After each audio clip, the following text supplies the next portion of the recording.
Welcome to Control Talk Now, your smart buildings podcast with Ken Smyers and Eric Stromquist.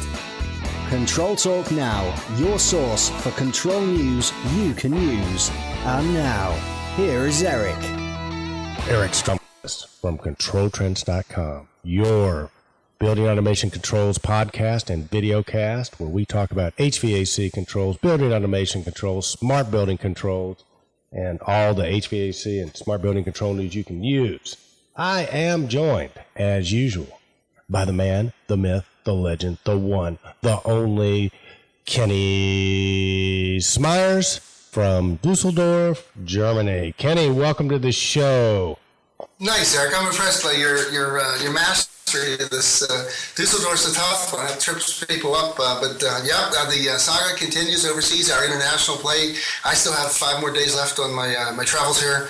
I've had a great opportunity to spend. Went to a wedding. It was a fairy tale wedding in a castle, literally, and it was a relative. It was my wife's niece. It was spectacular. And then the thing about the Europeans is their efficiencies. Like, I'm in a hotel room here. Just to get the internet, I had to come over and borrow my daughter's hotel room. But it is like, it's so efficient, but I tell you, I get cramped. I can't, if I turn too quick, I'll hit my elbow on something. You know, it's, but they're masters of efficiency. I'm enjoying it. We've been doing a lot of traveling, and we're finally starting to slow down a little bit. I have access to internet as much as you'd expect internet to be pervasive throughout Europe. It isn't. It's another, unlike Japan and some of the other states where they give internet away, here you've got to pay for it or get to a spot that has the Wi-Fi. That's the only hotel. Absolutely, hey, Kenny. But a plug for McDonald's. I see a McDonald's, man. I'm overjoyed. Not necessarily for the food, but I got internet. They have got probably they're my heroes, because no matter France, Germany, wherever you see McDonald's, you can 99% rest assured they got internet. So bravo McDonald's. Bravo McDonald's. Okay, so we're going to do a little bit of a little scene from Pulp Fiction. So Kenny, what do they call a quarter pounder with cheese in Germany? Doggone it, they do call it something. Grand Monarch, I think. Grand Monarch. Okay, what do they call Big Mac? I don't think they have a Big Mac. No. John Travolta's line was, just a Big Mac. It's a Big Mac everywhere you go. So there you go. But it isn't. They call it. He was right. They call it different stuff. And the Big Mac, at least it used to be. I had something at McDonald's that I fully did not expect. They have a whole different list of product offerings here. They offer the same stuff. So they do have the Big Mac, the quarter pounder. But they have it wasn't ribs. It was something German. It was a very German. Like a Germanized, like a big wiener. Yeah, something like that. Yeah, and they sell beer at McDonald's over here too. So I know you love McDonald's over there now, for sure. Well, they don't miss a trick. They get you there, and they get everybody in your family interested now. So dad can't say I don't want to go because I don't want a milkshake. And then they get great coffees over here too. That's basically what I get. There's a McCafes. Yeah. It's a section of McDonald's. It's kind of partitioned off for the serious coffee drinkers. So they're competing very well against the Starbucks and the other coffee providers. I got some bad news for you and some good news. I know you've been over in Europe. You may or not have, our listeners who might know Kenny's from Pittsburgh. He's a big Pittsburgh Steelers fan. Big Ben let down. He's out 5 weeks, big dog. So the bad news is your field goal kicker missed like 5 kicks. The good news is, and for our listeners who might not know, Kenny was quite a prolific football player. As a matter of fact, when we were over in Europe, we'll talk a lot about our European trip, covering EZIO here in a bit. Kenny took me by Bitburg Air Force Base, where Kenny was a star football and baseball player for Bitburg in the military. Well, listen, I wanted to let you know the Roonies are looking for you. They want to see if you'll come in and kick for them. I don't think I can kick anymore, but and I appreciate it. But we did have a really fun time over here in Europe. People probably don't know how extensive the leagues were in Europe. We had 3 leagues. We had the UK, we had the Mediterranean League, and we had the Continental Sports Conference. And I'll tell you what, we got to travel around, play football, and it was a lot of fun. And they're closing the bases down in England. That was an announcement, I think, 2 days ago, that Mildenhall, Lakenheath, and Upper Heyford, I think, are all closing down. Yeah. So the world keeps changing, but I'll tell you, there's a lot more activity going on in Europe, and the daily news is in a different set of information than you get in the States. The United States is not aware of some of the hot stuff happening here in Europe and around the world. So getting the news here in Germany. it's everything's changing again. It's getting serious. Well, that's kind of a great segue, Kenny, because again, our apologies to our viewers and our podcast listeners. We haven't been able to do a show the last couple of weeks because Kenny and I were in EasyIO covering the EasyIO Global Conference. And Kenny, you just to sort of set the stage, it was a great segue. I mean, really and truly, I mean, we got to spend time with integrators from all around the world, and you're right. You don't always hear everything that's going on unless you go to a conference like this, right? Because every country's a little bit different. Every continent's a little bit different. It seems like one of the constants is the EasyIO controllers seem to be a constant. But, boy, talk a little bit about the lineup of people that we had there, because we had some more Americans that showed up at the conference. I think EasyIO with this global conference, we're going to see more and more of that. Jerry Salucci came in from Canada with his wife, but had some pretty big names from the American market there, Kenny, huh? Well, you sure did. You had, the partners. You had Contemporary Controls, who are network experts, and they have now a BACnet controller that they're very excited about because it's very, very it's an open controller. There's no software required. It's Sedona open source, so they were big hits over here. You had. We were represented from 5 different continents, actually 6. I was surprised we missed one because we all know there's 7 continents, and cannot forget Australia as a continent. So, but we had, the buildings are extremely different on the outside, the facades and some of the architecture, but inside it's the same thing, pushing air and water and providing comfort to, people. It's the same all over the world and doing it as efficiently as possible. And there's some really great ideas coming out of different parts of the world. And the Global EasyIO Partner event brought some of those together. We had, I'll tell you, the two big American players were J2 Innovation, Scott Mensch, and they came up with an EasyStack, which is, oh my gosh, we're going to have to talk a little bit more about that in the show because we have a post. And also John Petsy. John Petsy was on his way to Stockholm. And just to give you an idea how international everything is, he's got a whole group, a whole grassroots core of integrators over here that are doing the Sky Sparks, and so that's an international concept, and it's great to see those guys being so successful. And of course, EasyIO is we've met people that have 4,000 installations, and it's just they're a little bit further ahead of us on the power curve because they have their projects have the ultimate efficiencies, and they need the opportunities to use open stuff where they can't have renewal stuff. It's forbidden in the contracts. They have to have open stuff. Anybody that has the intelligence to go there, work on it, certified, needs to have access to it. So it's just a whole different perspective. But we got to see it all put together. There were some great demonstrations, and I'll tell you the big one. You can't say they're from the States because they're from Switzerland. It was Belimo. Yeah. And the stuff that they have up their sleeve is just incredible because, again, they have a whole new approach for VAVs. It's just made it smaller, more efficient, and their controllers now speak the MP bus and global. They have a protocol that now EasyIO has a gateway for the MP bus so that you can bring all those smart actuators and smart controllers into your network, and basically it can replace some of the need for the controllers, at every floor or whatever. You can take it right. You can take these inputs right up into your network and push them right out on the web, so that you can read your actuators now if you want to. But, it's very, very impressive, and I think just in sort of in a nutshell, we'll go ahead and set it up. I think Mike's bringing the global conference to the U.S. next year, if I'm not mistaken. They haven't decided yet, but then after that, they're possibly talking about Rome. Kenny, I'm just going to go on record right now saying that this is, there are a lot of great conferences. October was conference month, as we'll talk about, because we covered several of them. But if you ever get a chance to go to the EasyIO conference, what better way to get a vacation, be able to write it off, get some great ideas, some great concepts, get inundated with how to use the EasyIO product. And man, all right, where did they take us? What was one of the night outings, which was just phenomenal? Lido, it's a world famous, it's like a Las Vegas, it's a cabaret type thing. It's not a cabaret, they have a different name for it. Something like the chorus line dancing, but they did a lot of chorus line dancing. It was just fabulous. Oh man, prettiest chorus women in line the world, dancing, and ice skating, talented musicians. Yeah.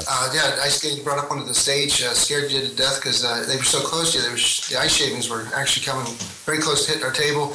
And then there's incredible Olympians that the man and woman that were the strongest two little people I've ever seen. Oh, yeah. The woman supported a guy's handstand on her knee, a bent knee. Yeah.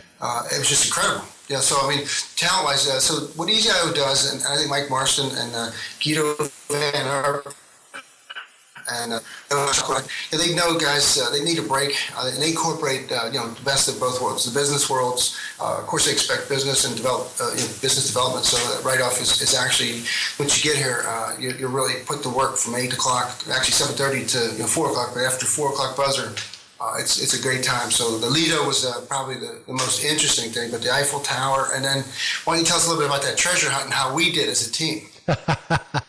Well, they actually had a treasure hunt might not be the right word. It was kind of like a great race type thing where you divided up into teams and you had to go to different locations. Like one of them would be there's a QR code by the Louvre underneath a particular thing. You had to go find it. So it was a great team building exercise. Had us all go around Paris. Our team leader was none other than the man, the myth, the legend, the one, the only Kenny Smyers. And I tell you what, you want to see Kenny just take it up another gear. Just put him in a competition, man. I tell you what, I thought you were going to kill some of those Europeans, man. But we didn't win. I think that honor went to our correspondent from India, Vinayak Sain, who I tell you what, does a great job. As a matter of fact, we've got a lot that we'll be posting over the next couple of weeks. We'll talk about some of the posts that we've already put up. But Vinayak basically interviewed the contingency from India. And Kenny, you talk about a country that is full of doing some incredible building upgrades. And how many millions of dollars are they spending over there? 400 million or 40? It's something outrageous. Billion. 40 billion. Yeah. 400 billion is the total.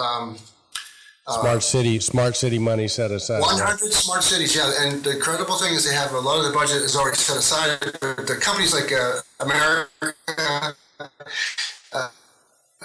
Germany, England, France, actually economic ambassadors over, and they are already staked $1 billion each so that they can get in there, make sure they get the translations right. But it's a great opportunity for the American manufacturers, and I don't know if everybody's aware of it, but India is going through a metamorphosis. They used to be kind of a colonial type thing where it was all coming from the Europeans, England. They had the British threads, the Germans, 240, 230 volts. Now, from what I understand, these Indian engineers, or India engineers, I guess is a proper word, they want the biggest bang for the buck. So they'll certainly take American NPT. They'll take American 24 volts AC or DC, and they'll take 120 volts. They want more collaboration. Their key takeaways are open and performance. So they're going to set up some standards, and if you're in that standards list, then I think it's going to make a great economic opportunity for a lot of American manufacturers. And I just wanted to revisit. I said that we won. What I meant to say was, even though we might not have taken the first place trophy, we won because of the experience we had with these people. And I've got some of the folks here. There was one. Our team captain was a fabulous woman out of Australia from Sydney. And I'm trying to get her card because she figured out how to do so many tricky little things. Like we had to make a replica of the Lido performance. We had to go to the Arc de Triomphe. We had to go to the Tomb of the Unknown Soldier from the First World War and get the 6th letter, 19th letter, 22nd letter, and come up with a word that spell the word, and then went off to our next. Had to kiss a stranger. Yeah, we had to do a next assignment. Had to go topless in public. You did that. Thanks, Kenny. No, I didn't. Actually, my thing was I got the business card from a stranger, I got it from an Immobilian. You want to try something hard, go into a Paris office somewhere and ask them for a business card. Yeah. Twice they almost called the police, but I'm kidding. Well, our main man Stuart from New Zealand was on our team, the largest systems integrator in New Zealand. What a great guy he was, huh? Yeah, I tell you what, you talk about a smart guy, hard worker, and just knows the control business. Been around, went through the traditional channels and then kind of found his way through all the offerings to the, again, they put pressure on people to give them products that are really this was how business was. They got to go do a service call instead of travel 600 miles sometimes. So that remote communication and that reliability to access that remotely and do firmware upgrades and software upgrades is just incredibly important. So that is, but it was a great group. We had a couple guys from Ireland on our team too that were just awesome. So again, Kenny, it's just such a great experience to get to meet, and you really realize just how many incredible people there are around the world. And again, it gets back to, one of Kenny and I's premises, which some of the best people in the world are in the building automation controls business. And they're everywhere all around the world. We might just have to have an international Control Trends Awards, because I tell you what, it's such a great group. And I think a lot of them might be coming to the Control Trends Awards down in Orlando, Kenny. A lot of them said they were going to be making that trip to AHR. So I think the AHR show is going to be huge this year. Of course, we got the Control Trends Awards coming up that Sunday night. So you might have a chance to meet a lot of them. I know Tommy Hodgeness and his crew from Norway are coming. So good stuff, man. Good stuff. But again, getting back, Vimiak, just so you know what I have in the hopper is Vimiak Sane interviewed, I think it was 7 or 8 of the top controls people from India. So he kind of did a mini version of Control Talk Now.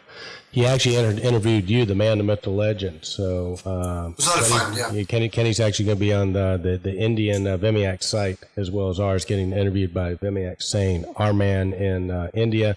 And special shout out to Bartesh, another one of the really great guys over there. So it's a great group of guys and girls. So you'll be hearing more from them. And Kenny, maybe you and I just ought to volunteer to be the ambassadors to India. I wouldn't mind for a while, anyhow. Yeah. No, it was fascinating because, again, it was the best mixture where, you're talking with the people that are specifying architects and engineers, and we talked to, it was a couple that own a company over in India. They're both brilliant people and excited about their future, and they're really seriously saying you need to get involved in this emerging economic opportunity because they need more connections. They need more people to help them solve issues and problems and give them the best product selections that they can get. But they do basically pharmaceuticals. They do the pharmas. They did the hospitals. And we're not talking 1 or 2. We're talking, again, the whole concept. And you go online, and it's Smart Cities India.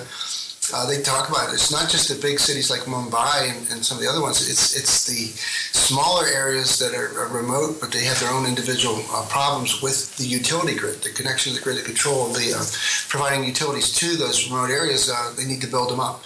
So it was just an enlightening experience as much as it was a comparison. I like to see where we're at. I think we're ahead of the American markets, have certain controls that are ahead of the industry, and then certain products that are behind. And it's kind of neat to do that comparison. And how about the Enocean stuff? How that just keeps getting out of hand. Oh, yeah. With what's coming down the pike with Enocean, and how they now are. It's a common staple in all the hotels, that whole industry where you're servicing, large, 100 rooms, and you need to have windows. Like here in Europe, if you open your window, it shuts down your HVAC. Yeah. Because they won't let you have the air conditioner on and open the window.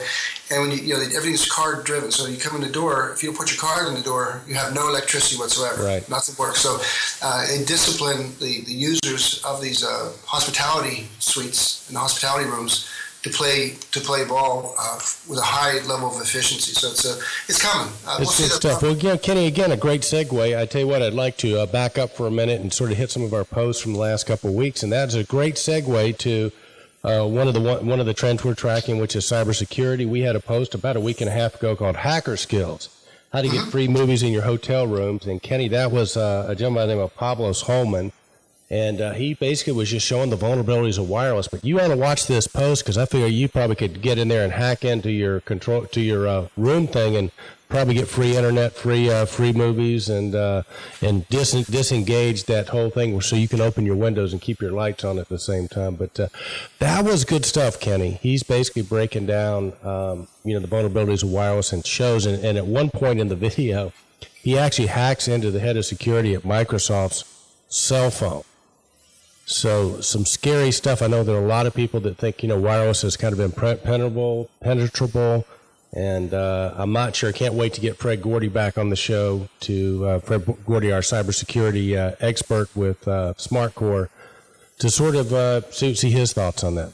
Right. Well, Eric, part of my plight here in Europe was I didn't have internet connection. I mean, it's not as pervasive as I would have expected it. You know, a modern company like a country like Germany, you'd expect everybody to have Wi-Fi, every cafe, every restaurant, and they don't. In fact, a lot of families have taken strides against the pervasiveness of the internet. They don't use LinkedIn, they don't use Facebook, they don't let their kids use it either. They still have iPhones, they still know how to use the internet very efficiently, but they don't have, they're very concerned about their privacy. Well, hang on a second. What is it about like Facebook and LinkedIn? I mean, what's the deal with that? Why are they railing against that so much? For a couple of reasons. One is that they're much more sensitive to the violation, the invasiveness of the data breach. In other words, if they didn't specifically give their agreement that you can use the information, it's theirs. And the children now here, every time it's a much different society. When you put your pictures on there, it gives you the actual, Mark Goodman's Future Crimes. They're much more hip. They're much more hip to that. In fact, their news goes into great details about it, so that they tell them if you take a picture and put it on Instagram or you put it on Facebook, that actually gives you GPS coordinates of where you live, where the picture was taken. So there's and for the people that really know what they're doing, I mean that's money in the bank for these people. So they take identities and they just credit card fraud is one thing, and hacking money out of your bank account's another. But these folks are doing things that are even more dastardly than just taking their natural people. To protect yourself is to have just a total abnegation of it. Put distance and shielding between yourself and people that are predators. Do you think they're ahead of the curve with that, Kenny? You think we're going to see more of that in the States? I know you've been studying Future Crimes, a book by Mark Goodman. Do you think that's a trend that we're going to be seeing? Yeah, like I say, it's getting into the point where it's like almost a political decision. You're either with it or against. You either feel as though you're totally compromised anyhow, and you have nothing to lose, and so what's the use? I mean, look at us. We can't exist. You and I we rely on this Skype, and we rely on everything. But Skype's allowed to take that information, everything we produce. Theoretically, everything you put on on Facebook, everything you put on Google. Plus or whatever belongs to them. The ownership of the data is whoever owns the data owns the properties. And we've talked about some of the great capers that have occurred where an artist made a beautiful sunset picture and he goes to sell it and he says, "Why should I buy from you? I can get download that from Google for nothing." So issues like that here are taken much more seriously, I think, than States. I think we have more of a Teflonic type of nature. We don't get as upset and hold a grudge as long as other people do. Well, and I tell you what, I wonder too, Kenny. Kenny and I have talked a lot in the past about a book called Pendulum, which is basically how things switch from, in very simplistic terms, from a me sort of society where everything's about me to an us society, which is everything's about us. And I think we've been in the midst of a huge us where everybody shares. They're sharing the Google, they're sharing the Facebook, the Instagram, and so on and so forth. And these things shift. I think it came about every 21 years or so. But they're signs, harbingers, if you will, that sort of outliers that sort of indicate that you're getting ready to shift to the next phase. And why is this important? Well, what's critical about it is it affects everything from your marketing, how you do your successful marketing is probably the most important thing in our industry. How you go to market is huge with that. Because if you're marketing as a me instead of an us, and we're in an us cycle, you're just missing everybody. But Kenny, do you think this might be a harbinger of us getting ready to shift back to more of a me type cycle? We're 15 years out, so we just began the us cycle. We're up on the upswing. So I think we go to 2020, and then it starts back down. So we'd have 20 more years. So complete cycle is actually 80 years. So you go from we're in the rise of a we cycle. And 2020 will be, it'll max out and it'll come back down to the next 20 years. So that 2040 will be the beginning of the IAB. And you're right. I tell you, the advertising over here too, they really, it's all us. It's all about us going together. It's all about families. It's about traveling together.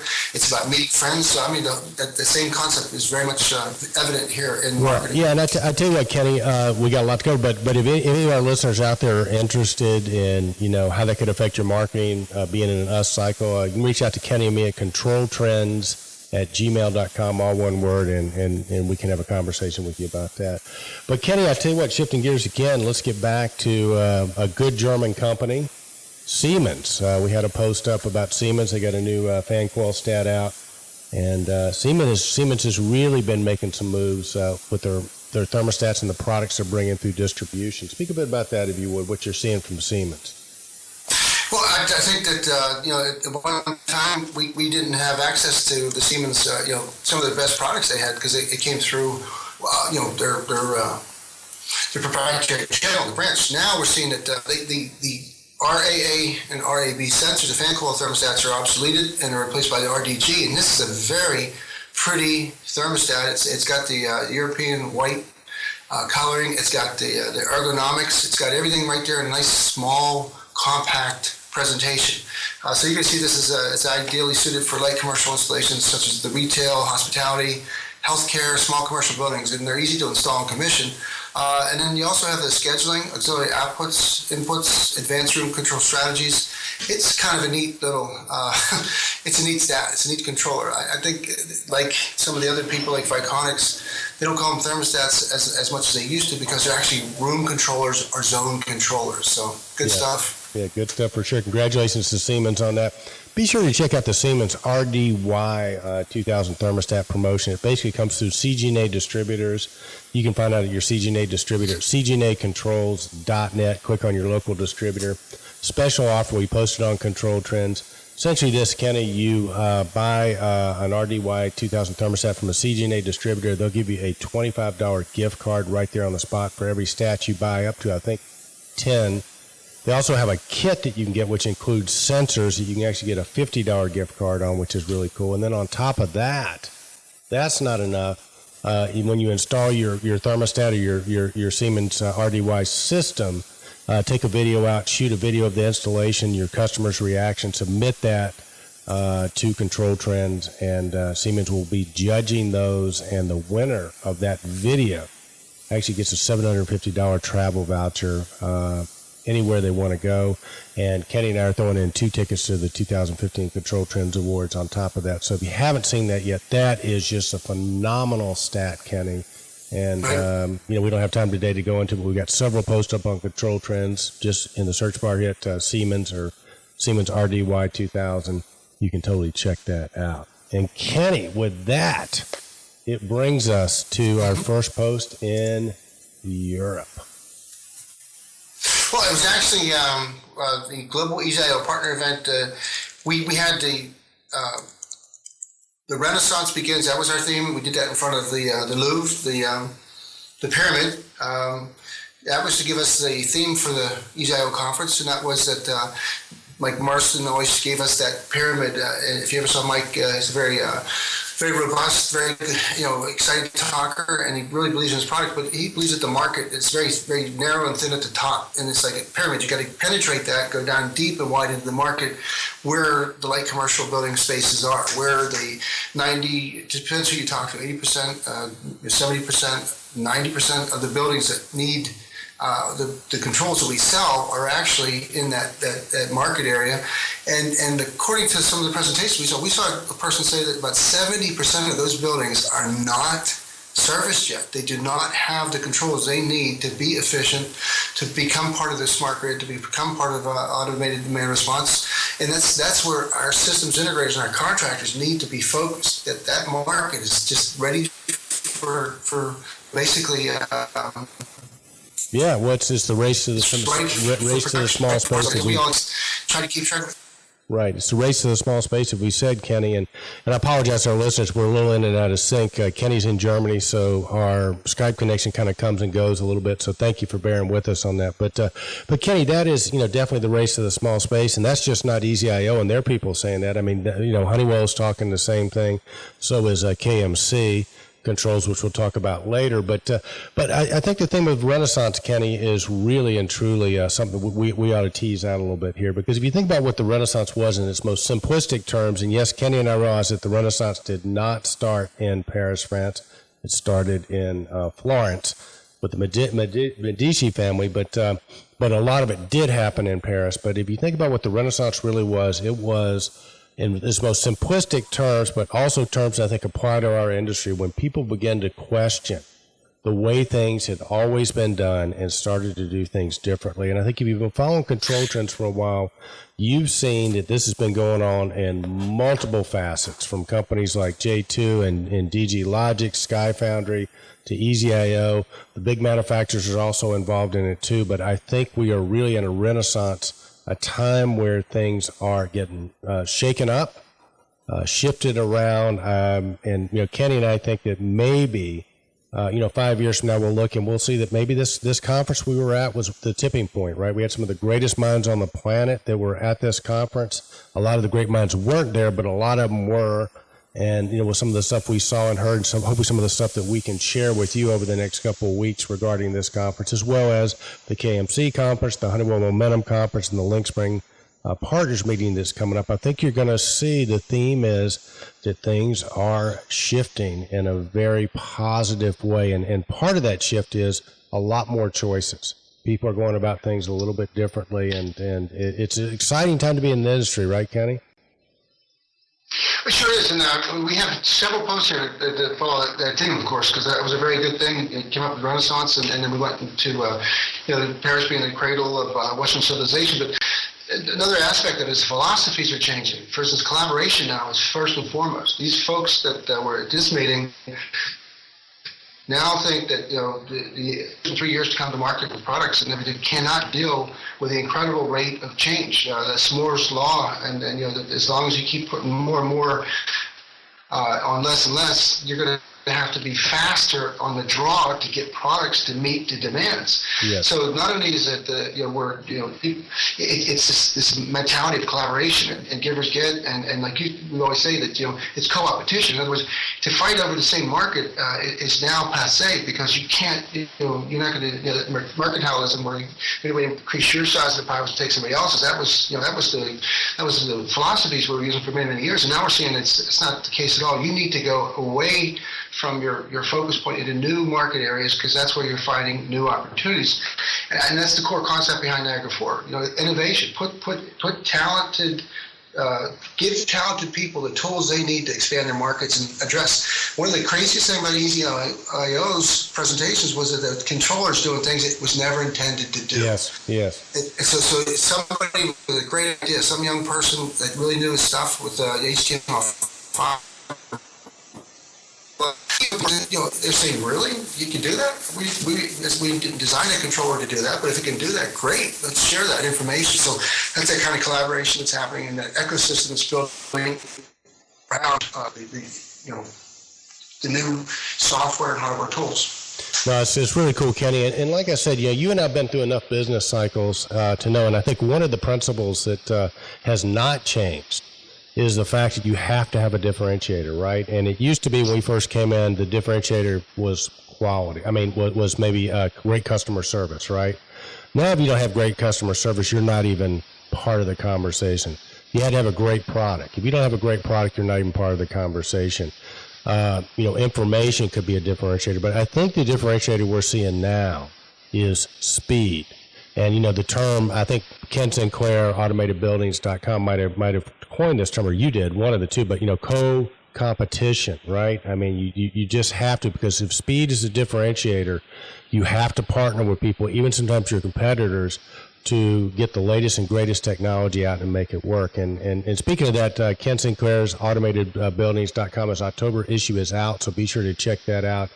Ken is somebody that Kenny Smyers and I have a lot of respect for and following. Ken Sinclair stays on top of these trends and is a great source. But sort of agree, Kenny, agree or disagree? I mean, speed seems like it's a differentiator now. And how do you get faster? I mean, one way is obviously, cooperation or co-competition. Competition, or collaboration, because what happens is in the people, like the ones that we're feeling the heat from are systems integrators. Why can't we do that? Why can't we do this? Why isn't this thing ready? Why these guys got it? Why don't you have it? Or so what they're doing is they're the leaders on applying technology, because that technology now is being viewed as a puzzle piece. That's the puzzle piece that's missing, is this new controller that's coming out of this application. So you're seeing that the apps now, are so important. And running an application using somebody else's software and hardware is an opportunity now that they're people are really doing it. So they're coming up with these new applications to do not only just graphics and visual displays, but also tracking anomalies in the building. So when you have anything going on there, you write some rules up there, and kind of what Sky County did and led the way. We're seeing more people are coming up with those applications. We're seeing the gentleman Chris Schneider out of Australia.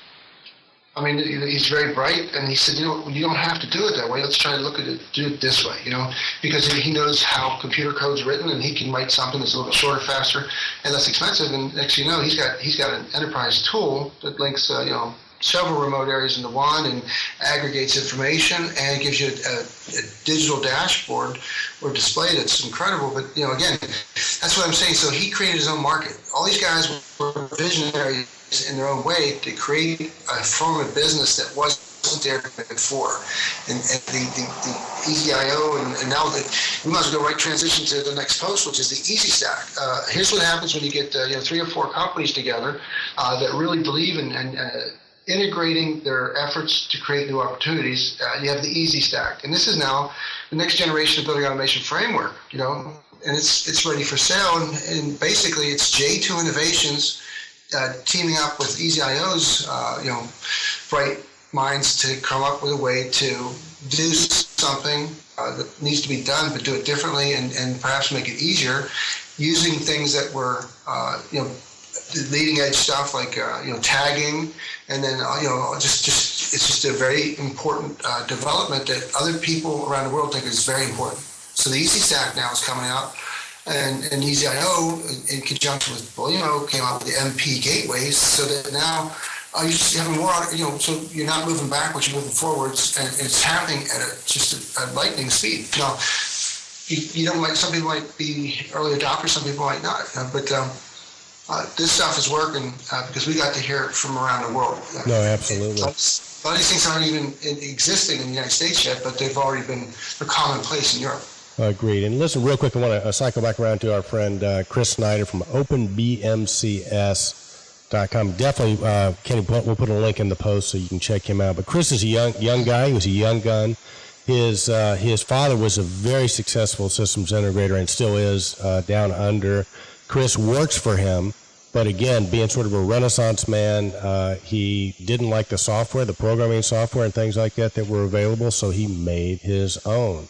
And Chris is one of our international sponsors for the Control Trends Awards, Kenny, so thanks to Chris for that. I think EasyIO and Chris are too, right? Yeah. Yeah, we have to thank J2 Innovations who came on as a platinum sponsor. Yeah, that's right. Yeah, thank you, Scott mentioned Jason Briggs and those guys. And special thanks to all our sponsors. We will spend more time talking about our sponsors, because without our sponsors, the Control Trends Awards can't happen, and they need to happen. It's an important way to honor the greats in our industry. Right, Eric. And speaking of the greats, I just want to kind of summarize one of the posts that we kind of merged into two, and that was like Mike Marston. He can take credit for a lot of the sprichwörter, a lot of those phrases that we're using to describe things, Renaissance and deep and wide in the market. It was Mike's passionate presentation from a couple years ago, and now we're seeing it even bigger. But we talk about greats. We talk about people who really and truly changed the industry. We talk about people that belong in the Control Trends Hall of Fame, and we get the chance to interview and spend time with Terry Casey, who literally is a shining example of somebody who's put 40 years in the industry and changed it. He started Trend, the control company. It's still, I think, has like number one in Europe or something like that. Yeah. Right, in England for sure, in the Middle East. He also was the CEO and president of Tritium Europe, and now he's with IntelliStar. And you talk about a guy that I could listen to him all day because he's like a professor. In other words, he wants to make sure you get it. If he looks at somebody in the crowd and they don't get it, he'll say, "What? You don't understand what I'm saying here?" But he does it in such a unique way, an English style, that you really come away feeling as though you've learned something about the industry and something about yourself, because you know now where you need to go. But he also said about this collaboration and about this tremendous synergy that's happening, and the infrastack that they have, where you're taking some of the great efforts being done by this company and this company and this company, you stack that together and you have one of the most potent and presentable and usable solutions available. I think they're going in particularly into the utilities, and they use cellular as their communications. So that was another kind of unique, presentations where cellular has earned its keep in Europe, and now it's making its way to North American market. It's always been there, but it wasn't affordable. A lot of the stuff was very expensive and very term oriented, and you had to sign up for 4 years, 2 years, 3 years, and it was cumbersome. So Terry reviewed how they do it and the benefits of it, and it was a very convincing, compelling presentation. Now, you did a fantastic job with that interview with Terry Casey, and I tell you, there were a lot of great presentations at the EZIO conference, but Terry Casey, in addition to being an enormously bright man, is a fantastic presenter. Like you said, you're on your edge of your seat just the way he presents the information. And the other guy, completely different style that blew me away. I thought I was looking at Steve Jobs on stage, was Scott Metz from J2 Innovation. He is such a great presenter, Kenny. Who knew? And so, I had a chance to interview him. We're jumping a little bit out of sequence, but I had the chance to interview him talking about the Easy Stack and sort of J2's thought on, are we at the beginning of a renaissance of controls? And so great interview with Scott Metz. Definitely check that out. And then I guess sort of getting back to the sequence, I think Fred Gordy had a post, didn't he? Let me just, you had mentioned something earlier I think was very important, and you said that we're going to look back at this in 5 years and say, could this meeting have actually been something that'll be like a tipping point, right? Yeah. It's a tipping point. And Terry Casey said absolutely. Yeah. In fact, he in the interview said that he's been in the control industry a long, long time, started trend, and he said, we really haven't changed much in 25 years, but now we have. Yeah. Now we're changing. So again, the Renaissance concept, we asked him if we thought that was applicable. He said yes. He said truly, because we're now going into the Internet of Things, which it's where you're really taking the cream of the crop technologies, putting them in usable stacks, and coming away with synergies that weren't possible. They weren't affordable, they weren't practical, and now they're suddenly becoming more and more pervasive. So, and that IoT, Internet technology, right? Internet of Things for buildings, it could be a great segue, because Fred Gordy's post is where we were IoT before IoT was cool, and that's an interesting post. What do you think Fred's sharing with us on that one? What do we want to make sure? I know the post because it's about a lot of our stuff got started when security wasn't an issue. It was behind the curtains. People didn't know or care how HVAC lighting and all that stuff was controlled, and now we realize it's vulnerable. So. Well, I think Fred Gordy to me is a little bit like Paul Revere, right? And I think this post is indicative of that. I think it's the technology is so great; it does so many great things, and nobody really, especially guys like me, don't want to think about the fact that the hackers are coming. The hackers are coming, right? I mean, I'm one of these guys that probably falls in the category thinking it's never going to happen to me, and I think that Fred serves Kenny such a vital role in our industry because, again, we got all this great stuff going on, but he's absolutely right. It's, it's not like, as much as we're putting into research and developing new products. I mean, the hackers and the black hats are putting as much, if not more. I mean, you talk about, I think about doing future crimes, where you told me some of these guys, these organizations that are hacking have bigger research and development budgets than Fortune 100 companies. So it is a race, and you have to be aware. And again, I think what Fred does in this post, like most of his posts and most of his messaging, is about, hey, look, you got to pay attention. All this is great, but you have to protect yourself, because for every new advancement we have, we are typically opening up a couple of new ways that people can come in and do future crimes, right? Sure. Well, he just reviews, jumping forward to present time, and actually he cites, I think 2009, where you had the Nest thermostat and the Siri and the Apple TV, and all this stuff becomes automated through the home automation. And what does this mean? We expect that to be just more comfortable, easier to use, and connecting this And then we talk about Therese Sullivan and the contextualization. How the big guys are fighting for at home. iOS, Samsung, Apple. Everybody wants to have the software that controls your entire house, integrates everything from your lights, your garage doors, alarm clocks, refrigerators, freezers, everything. Well, Fred said, that this still, it's great, but guess what?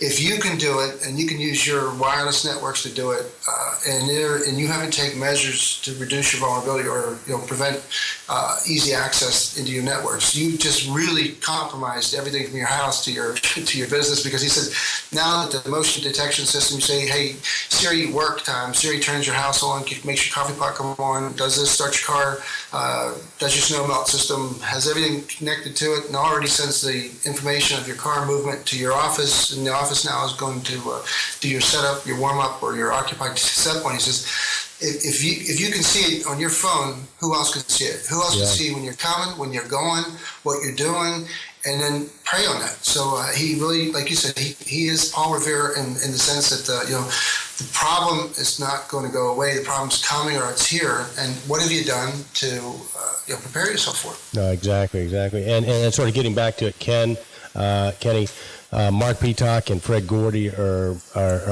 I love these guys. They're taking the problem on head on. As you know, we mentioned this before with more details coming, but there'll be a cybersecurity conference just for building automation controls in Atlanta that Fred put together with Georgia Tech. So we're helping promote that, but that's going to be phenomenal. So again, hats off to Fred Gordy, SmartCore. Miss you, Fred. Looking forward to catching up with you. Kenny and I both been out of pocket, so we'll catch up with Fred. And hey, listen, got to tell you something else too, Kenny. I was in the Apple store yesterday, and what thermostats do you think were on the shelves at the Apple store? I'll give you a hint. They weren't Nest. Honeywell. Ecobee. Ecobee thermostats were right there, front and center. So there you go. At the Apple store. At the Apple store. Couldn't believe it. So who bought Nest? Google bought Nest. And who's going to buy Ecobee? Oh, I don't know. Because Hey, but speaking of that, I bet our girl Therese Sullivan, I don't know if you've heard from Therese lately or not, but Therese is another one of the great minds in our industry. She has a blog called buildingcontext.me. Be sure to check her out. But have you heard from her lately, Kenny? Therese? Yeah, she had 2 posts last week. We should see if we get her back on the show. She was a great guest. Remember, we had her on a while back. She's awesome. Let's catch back up with her. Therese, if you're listening, reach out to me and Kenny. We want to get you back on the show. Yeah. Okay. She had 2 posts came out last week, and I had no chance to read them because Well, I know you didn't have internet, and I know one of the things that Kenny's been doing that some of our viewers have asked about. Kenny has done a great job with the calendar, keeping up with the event calendar. But Kenny just hadn't had internet, man. He's been in the castle drinking beer and getting relatives married and stuff like that. So, but he'll be getting back on that. But Kenny, that does bring us sort of a good segue. Because the next big event coming up is DG Logic, another one of those Renaissance types companies, the Men in Black, Eugene Mazzo and Arthur and the crew. Got a training going on in Cochrane, a training going on at Cochrane Supply up in Michigan, Detroit, October 7th through the 9th. So if you're not signed up for that, you might be a little bit late on that, but they probably have more spaces. So there's a link that is in the post. So check that out. But again, DG is always a platinum sponsor for the Control Trends Awards, so we really appreciate those guys. Thanks, Eugene and Arthur and Julian and the rest of the crew there. So I think we kind of went through the J2 Innovations post, Kenny, and then that sort of brings us back to EasyIO's role in the Smart Buildings Controls Renaissance. And that was you interviewing our friend, Johan Shakarov. So, Johan Schackelman, and what's the irony is I'm in Dusseldorf, right? And his office is about 50 minutes away north in Holland. I was going to try to squeeze that in just to go see it and check out how they do it in Holland, but it just didn't work out time-wise. And you're right, he's another really, really bright guy. He had... and he's president of EasyIO Europe, right? So Mike and the CEO of EasyIO Europe. So he takes care of Europe, and Mike and Lim and the rest of them take care of Asia and the States and Australia, right? Right. Okay. Well, he was very excited. It's a great interview. In other words, And you were talking about Scott Mensch. I think why he's so good at presenting stuff and talking about his product is he's so dang happy and proud of it. You talk about, what do they call it, work lifestyle, where you actually do the job that you want to do and you love it so much that you can't believe you're getting paid for it, like a baseball player. Right. Well, I don't know if anyone's just like that.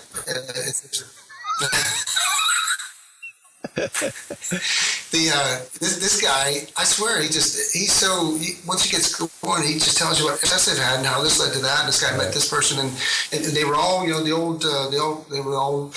old stalwarts of the control business. He worked for, I think, Distech, and he worked for a couple other companies. So he really learned the business, and then he really was able to go and then decide intelligently what the next move was. But he also says about the tipping point and the control renaissance, because the growth of EasyIO throughout Europe all the way to Russia now it's just been they're hiring people right and left, and so it's really grown. But because he is really a sharp guy himself, and he's an integrator himself, and they try things out.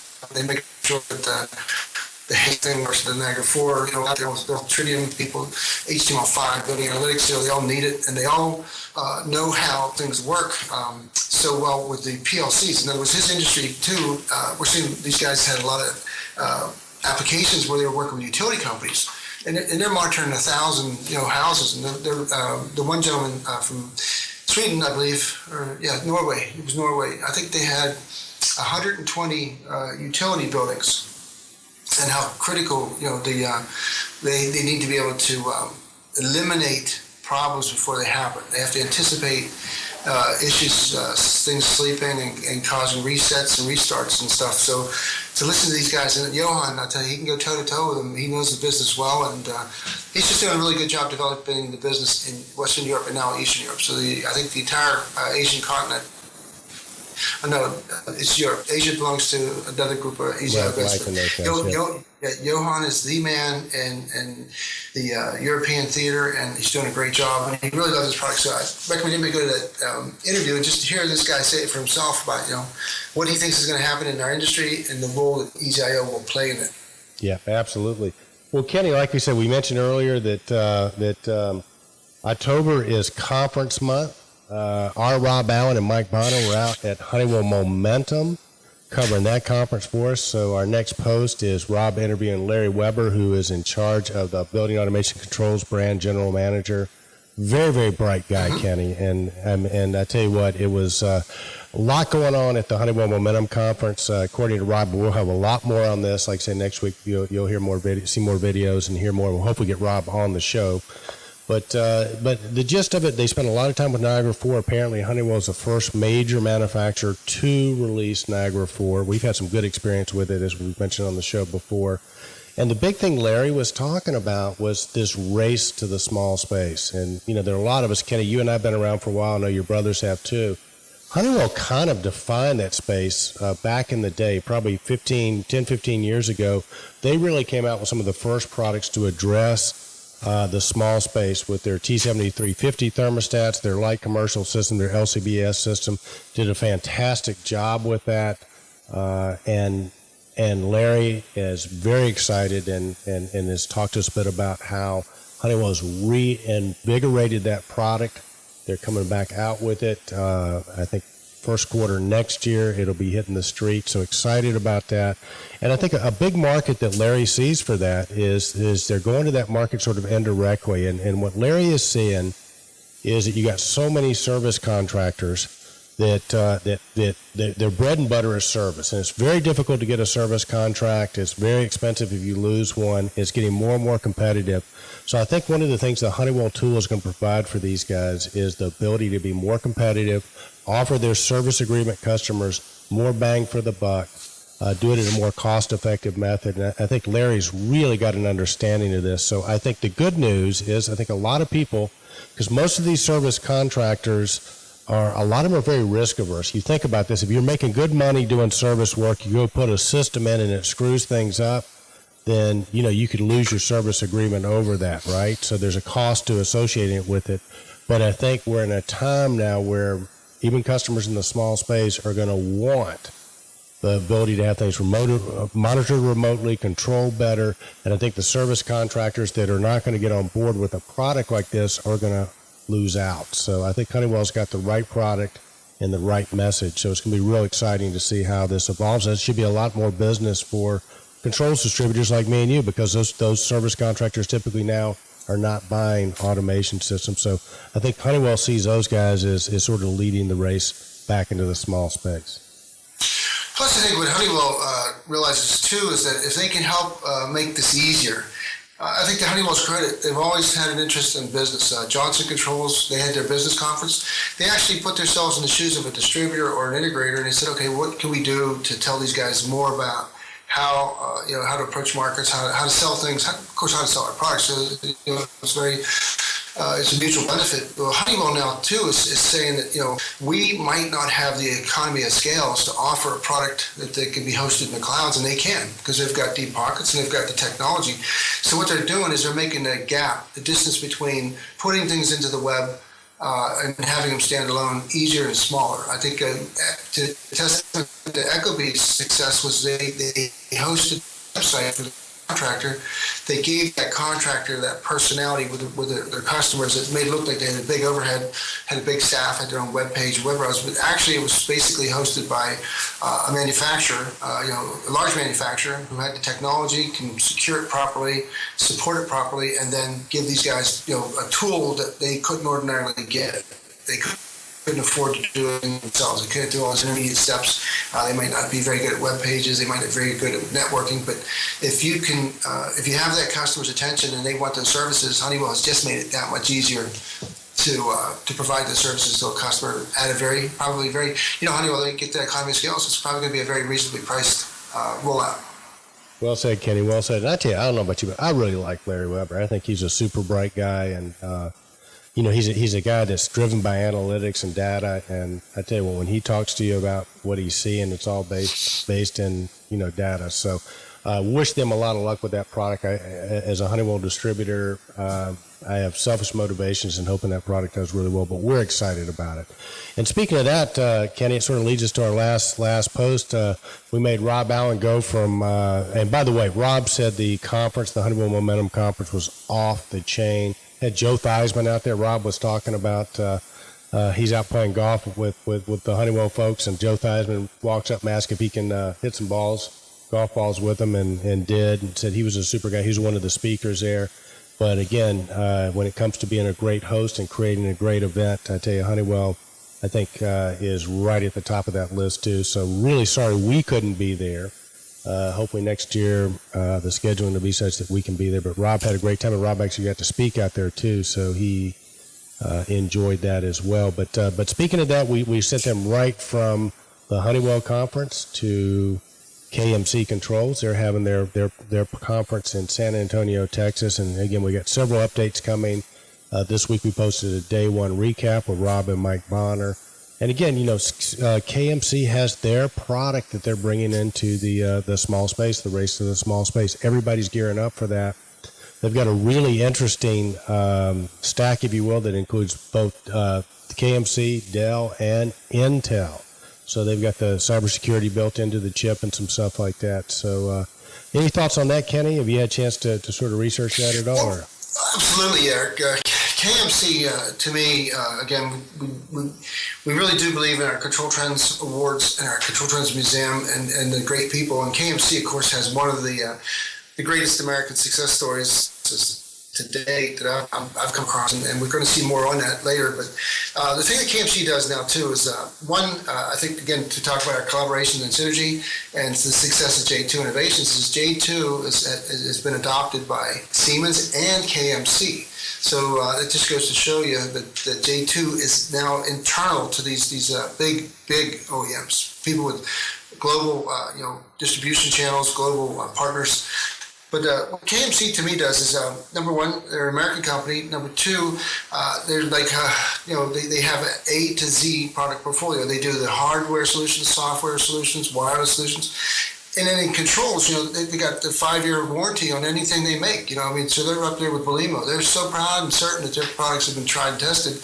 So if you buy anything from the enclosure, valve, actuator, sensor, relay, transducer, thermostats, and controllers, you've got yourself, a grade A product. And that's why I think their success is written in the quality of their products and the reliability that other vendors, relabel their stuff and use KMC products as their own because they believe in the quality. But now we're seeing, under the leadership of Eric Kruder, we're seeing them really and truly go to the next level. He plots strategically where KMC is not going to be this year, next year, 5 years from now. But he's making sure that KMC is not left behind in those, I think it was John Soglett that said that the caution everybody out there at the summit was that if you don't move now and you don't stay used to, running with change, you're going to be left behind. You're going to become an island of technology, and you're not going to be able to go to the next level because you didn't take those intermediate steps. You didn't upgrade your stuff, And whether you like it or not, Microsoft doesn't ask for your permission to go to Microsoft Windows 10. It's just going to happen. And same with HTML5 is going to be HTML6. I mean, it never stops. And so when a company or manufacturing lets too much time occur before their next revisions and their next upgrades, they could not only can they fall back behind and really and truly have difficulty catching up, but so does the entire customer base. Yeah. So do all those people that want to take advantage of the latest and greatest. You can't do it because your stuff isn't consistent with the other technologies out there that are driving this change, and it's not going to stop. And so that's why I get when I heard Eric Kruder talk, and as young as he is, I mean, he was a young gun too last year, but this kid is really sharp, bright, concerned, and he's not afraid to take the leadership role and invest in the next technologies to make sure KMC is part of the future. Right. Well said, Kenny. Yeah, Eric Kruder is the grandson of the founder of Kruder. So again, you and I both kind of relate, family business, and great guy Eric Kruder is. So I know Rob's and Mike said they're getting a lot of that meeting out there. So Kenny Smyers, with that, I tell you what, we're running right about an hour or so. So I think we better begin to wrap it up. A lot more coming next week from all three conferences. We got a lot of video collateral that we'll be posting. We'll also have Varun Nijhawan, the CEO of Sierra Monitor. We've got his next episode of Control Network Talk with Varun Nijhawan, which the first one of those was huge. Varun is a gifted teacher that makes the complex simple, and he will be answering your network control questions, and so we're looking forward to that. And, Kenny and I are both, we apologize. The nomination ballots will be coming out next week. We've just, with all the travel and sort of technology challenges, we haven't had a chance to finalize that yet, but we're working on it. So look for the ballots to come out sometime next week. And we have our correspondents from Mexico. Kenny will be coming on next week as well. So we'll look forward to that. But it'll be great to get back. I know as much as I love to travel, it's always good to get home, back to home base where you can sort of, you know where your computer is, your internet connection, all that other good stuff. So, I agree. I can't wait. I'm tired. We have a lot going on here, and I've done a lot of traveling, and enjoyed it. But as much as I enjoy it, I miss having the regular access and getting things done. I don't like loose ends all around, and but I appreciate everybody's patience too, because we've made a lot of commitments that are just being. They're going to get done as soon as it's permissible. But I think, in all fairness, on the categories, you and I, we get to talk about things. And again, the Control Trends Awards is always about getting better, taking some of the suggestions we had. And some of the people in the EZIO represented our global. I mean, let's face it, we had a chance to collaborate with the people from India, telling us all about the stuff they're doing, what the products they're interested in. We had a chance to talk to all of England, France, Germany, Norway, Holland, Sweden, all the way out to, I didn't get a chance to talk to them, but there were people here from, countries I don't even know the names of, and then also in Australia and New Zealand to hear their comments, about products and about reliability, durability. It changed our whole context of just being an American, view of products. There's global products now that are that's why they call them global. I mean, you really truly have to think local. Think global, act local. I can't get that right. I said it 10 times and get it wrong every time, but it's think global, act local. they're the ones that are really truly they're taking the lion's share of the market area because they're able to do that, and we need to have that prowess, that smartness, and apply to our own areas because nothing's standing still. Well, I tell you what, we do, and again, a special thanks to the team at EasyIO for a great conference. Kenny and I just had a big time in Paris. We got there a day early. We walked 14 miles one day. For those of you who might not know, I'm really into photography in Paris. I mean, there's so many great things to beautiful things to photograph, the least of not, which is the women. And Kenny and I sort of had a routine, which is when I'd see a pretty girl I want to take a picture of, I'd have Kenny sort of stand in front of her, I'd frame it up, and I'd move him out at the last second, snap the picture. So if you're really good, I might show you some of my pictures. Maybe I'll post some of those of some of the beautiful women of Paris. And we just had one instance where we kind of got jumped. A homeless person saw us doing that, and man, he was cussing us out in French, wasn't he? Yeah, cussing me out in French. Well, it was a couple of times. When you have a camera, people think, worst case scenario, but you're right. A lot of the sites there are just, it's just awesome. The buildings, the light, the people, and like I said, we've been there twice. It's just, the people are just awesome. And I got to tell you, Kenny, I wanted to show you because we went back to Le Dome, which is where Hemingway and some of the writers and artists hung out with, and several of those other places have been around forever. Took some pictures there because Kenny and I are both big into that. And I got to tell you, buddy, I found one of my books on Picasso, and I opened it up, and there are pictures of him at Le Dome and some of these places. So it's such great history there. But hey, Kenny, I could go on talking forever about that, but hey, man, I know you got stuff to do. You got to get back to Germany. So with that, we're going to wrap up another week of Control Talk Now, your smart buildings video and podcast for the week ending October 4th, 2015. I'm Eric Stromquist. He's the man, the myth, the legend, the one, the only Kenny Smyers. Have a great week, and remember, stay in control. Indeed, Eric. Indeed, Kenny Smyers. All right. Au revoir, mon ami.